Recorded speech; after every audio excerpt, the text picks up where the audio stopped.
Wayfarer is rated MA-17 for fantasy and medieval violence, depictions of blood and gore, death, explicit language, sexually suggestive themes, and drug and alcohol use. Player discretion is advised. Keep that in mind, people.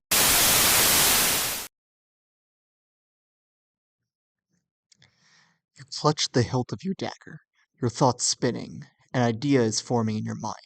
Well, several ideas, if you're being honest. And all of them are various shades of bad. What do you do?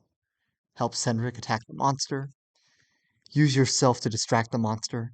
Use the environment to distract the monster? Convince Marcel and Baran to help. They're trained, but I will say these guys don't necessarily seem as, mindful as all of us.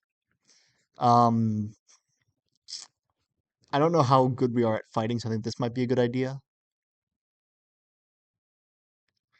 This might be good. I mean, Cendric, we know, is a Wayfarer, so that would be interesting to help.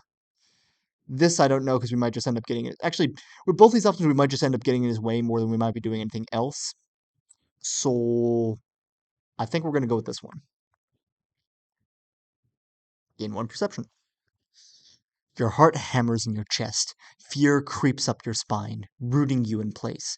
If you don't go now, you won't go at all. And Cendric may die, fighting the creature, and it will eat all of you. Shivering with cold, fear, and a weird rush of excitement, you push yourself forward through the snow. Aaron grabs your wrist. What are you doing? He exclaims. I have an idea, you hiss, pulling yourself free. Just stay back and let me do it, okay? Audryn. It's better than doing nothing, you snap and plunge forward. Undeterred, Marcella and Baran yell at you to come back to the trees. But you ignore them. They're too afraid to leave the protection of the trees. They can't do anything to stop you. The cold wind bites at your cheeks as you wade through the snow, keeping to the shadows as you circle around the clearing. You don't want the Fanal to spot you. You dive behind the broken remains of the cart and listen as Cendric holds his ground, grunting with exertion as he tries to land a strike on the Fanal. You peek out from behind the broken cart, judging the distance between you and the banner.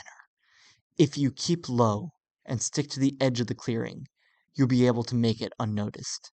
Cendric darts forward. The Fanal slides backwards over the trampled snow, and Cendric's sword comes up short, striking nothing but air. The Fanal hisses and leers, blue gunk oozing out its teeth and dripping onto the bloodied snow. Its tail lashes around, and Cendric ducks, throwing himself to the side. You run out from behind the cart and head for the banner, keeping to the edge of the clearing. Cendric and the Fanal haven't noticed you yet. The trampled snow is much easier to move through, and you skid to a stop by the banner. You look up. The flag is attached to a wooden pole that had seen better days. It is cracked and leaning heavily to one side. You put your hands against it and push. The wood groans, but nothing happens. You didn't exactly think this through. Back in the clearing, Cendric grunts and wheezes, turning back to the creature. The exertion is wearing him down. You push against the pole again. Nothing happens. The creature spits in Cendric's face. Blue gunk sprays over his face and chest, clinging to his cloak and armor. Cendric falls backwards, unable to see, desperately wiping his eyes with one hand.